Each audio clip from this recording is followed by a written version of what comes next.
এখানে জাহাঙ্গীর আমাকে আস্তে আস্তে বলেছে, দাদা সব দিয়েছো, একটা বৈদ্যুতিক চুল্লি করে দিতে হবে।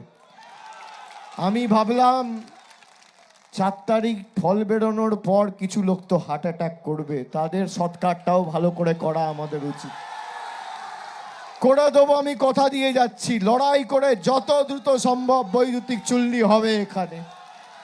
আমার প্রতিশ্রুতি, আমার গ্যারেন্টি, কথা দিয়ে কথা রাখার নাম তৃণমূল কংগ্রেস। মাছ বিক্রি করাবে আমাকে বলেছিল, আমি 4 তারিখের পরে আমাকে নিয়ে গিয়ে ডায়মন্ড হারবার ঘাট ধরে নিয়ে গিয়ে ডায়মন্ড হারবার মাছ বেচাবে। তো আমি ওনার মতো এরকম কথা বলতে চাই না, আমি শিক্ষিত ছেলে।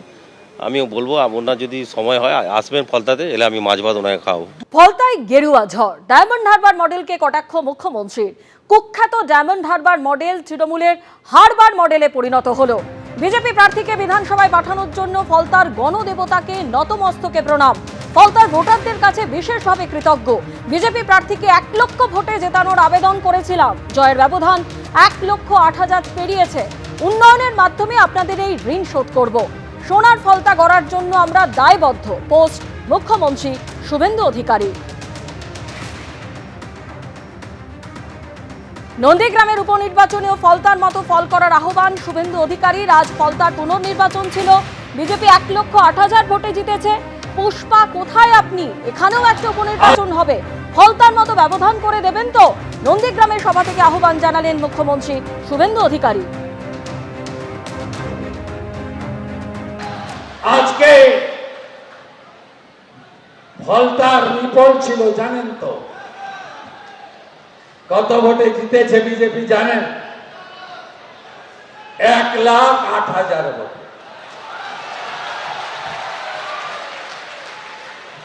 पुष्पा कहाँ है तुम? এখানে একটা বাই ইলেকশন হবে, ফলতার মতো ব্যবধান করে দেবেন তো? করে দেবেন? কাজও চলতে থাকবে, এগুলো চলতে থাকবে। সব হিসেব হবে। মুখ্যমন্ত্রী হওয়ার পর প্রথম নন্দীগ্রামে গিয়ে হুঙ্কার শুভেন্দু অধিকারী। সবকা সাথ সবকা বিকাশই শুধু হবে, সবকা হিসেব হবে না। হিসাব তো অবশ্যই হবে, হাতে আইন তুলে নেবেন না। আর কি বললেন মুখ্যমন্ত্রী শুভেন্দু অধিকারী, শুনুন। যা করার আইনে পথে করব। আমি জানি আমার 4,000 কর্মীকে আপনারা মামলায় জড়িয়েছেন। আপনি কি ভাবছেন सबका साथ सबका विकास ही शुरू होगा, सबका हिसाब नहीं होगा? हिसाब तो जरूर होगा।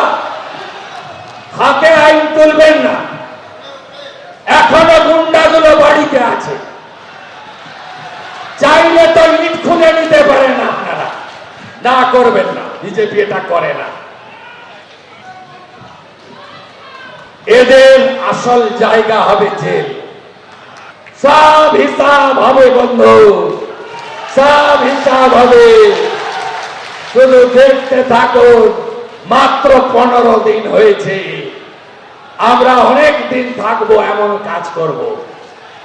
কলকাতায় তো দেখেছেন আজকে জাভেদ খানের বেটা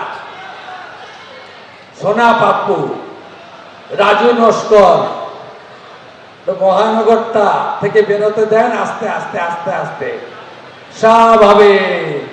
জাহাজ বাড়ি भी होगा, হাজরা কাটা भी होगा। শুধু দেখতে থাকুন। যা চুরি করেছে সব বের করব। যে গর্তের ভিতরে রেখেছ, গর্ত খুঁড়ে বের করব। আমাকে লিখতে হয় না, আমার সব এখানে লেখা থাকে। এবিপি আনন্দ, এগিয়ে থাকে, এগিয়ে রাখে।